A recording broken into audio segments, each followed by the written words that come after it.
इनका गुनाह क्या है? तुम्हारा समझ नहीं आ रहा। पुलिस वाले ने बोला था ना तुम्हें उस टाइम।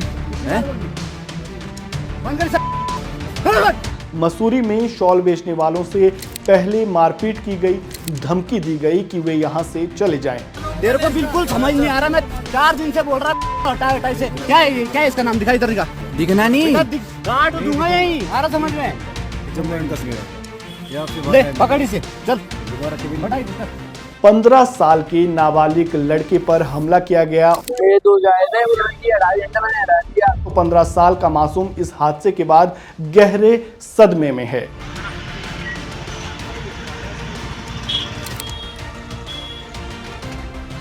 पाकिस्तानी झंडे पर पेशाब करने के लिए मजबूर किया गया।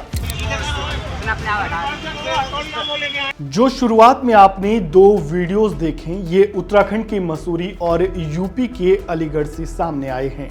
सोशल मीडिया पर वायरल हो रहे इन दोनों वीडियोस में मुस्लिम समुदाय के लोगों के साथ कुछ हिंदूवादी संगठन के लोग अभद्रता करते हुए नजर आ रहे हैं।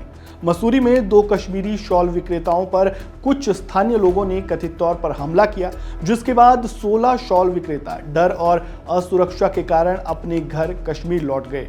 वहीं अलीगढ़ में एक 15 साल के नाबालिग लड़के पर हमला किया गया और उसके कथित तौर पर पाकिस्तानी झंडे पर पेशाब करने के लिए मजबूर किया गया। दोनों घटनाएं सामाजिक एकता और मानवीय मूल्यों पर गंभीर सवाल उठाती है। मसूरी में शॉल बेचने वालों से पहले मारपीट की गई, फिर उनका पहचान पत्र दिखाने को कहा गया और उन्हें धमकी दी गई कि वे यहां से चले जाएं, वरना काट डालेंगे। 36 साल के शॉल विक्रेता डार कहते हैं, हम सर्दियों में देहरादून और गर्मियों में मसूरी जाते हैं। हम मस्जिद के पास रहते हैं और स्थानीय लोगों को लंबे समय से जानते हैं। हमारे साथ मारपीट करने वाले लोग भी इसी इलाके के थे और उन्होंने हमें पहले भी देखा था। हमारे लिए कोई खड़ा नहीं हुआ। कश्मीर में दूसरे राज्यों से आए कई मजदूर हैं, लेकिन हमने कभी किसी के साथ गलत व्यवहार नहीं किया। इनका गुनाह क्या है और क्यों इन्हें टारगेट किया जा रहा है, ये आप बखूबी जानते हैं। पहलगाम में हुए आतंकी हमले के बाद देश भर से ऐसी न जाने कितनी तस्वीरें सामने आ रही है जो देश को शर्मसार कर रही है।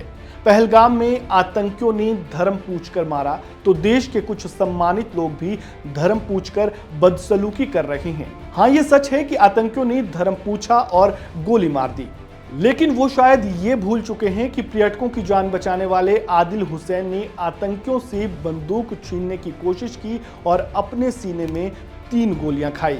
यह सच है कि आतंकियों ने कपड़े उतरवाकर पहले बदसलूकी की, लेकिन वो शायद ये भूल चुके हैं कि अनंतनाग के जीएमसी अस्पताल में डॉक्टर रुखसाना और उनकी टीम हमले के बाद 3 दिन तक अस्पताल में डटे रहे और घायलों की जान बचाने की पुरजोर कोशिश की। ऐसे ही न जाने कितने सच है जो हम भूल चुके हैं। आतंकियों ने धर्म पूछकर गोली मारी। मकसद सिर्फ एक था कि वो देश को बांटना चाहते हैं। और मसूरी और अलीगढ़ से जो तस्वीरें सामने आई, उससे तो ऐसा ही लग रहा है शायद वो अपने मकसद में कामयाब हो गए हैं। पहलगाम हमले के बाद देश गुस्से में है। पाकिस्तान के खिलाफ लोगों के मन में आक्रोश है, होना भी लाजमी है। हमने अपने देश के बेगुनाह निर्दोष लोगों को खोया है, लेकिन उसका नतीजा ये हो कि आप भी उसी वहशीपन पर उतर जाएं, ये कहां तक सही है। अलीगढ़ में जिस 15 साल के मासूम बच्चे से पाकिस्तान के झंडे पर जबरन पेशाब करवाया गया, अगर उसने कुछ गलत किया भी था तो क्या उसे प्यार से समझाया नहीं जा सकता था? पुलिस ने इस मामले में 4 लोगों को हिरासत में भी ले लिया है और जांच शुरू कर दी है, लेकिन परिवार की माने तो 15 साल का मासूम इस हादसे के बाद गहरे सदमे में है। यही गुस्सा और यही नफरत आगे जाकर ना जाने कितने ऐसे मासूमों को वहशी बनने पर मजबूर करती है।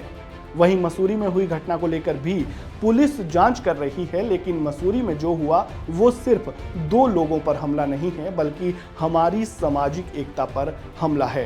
पहलगाम में मारने वालों ने नफरत चुनी और बचाने वालों ने इंसानियत। अब आपको फैसला करना है कि आपको क्या चुनना है। धन्यवाद। Subscribe to One India and never miss an update.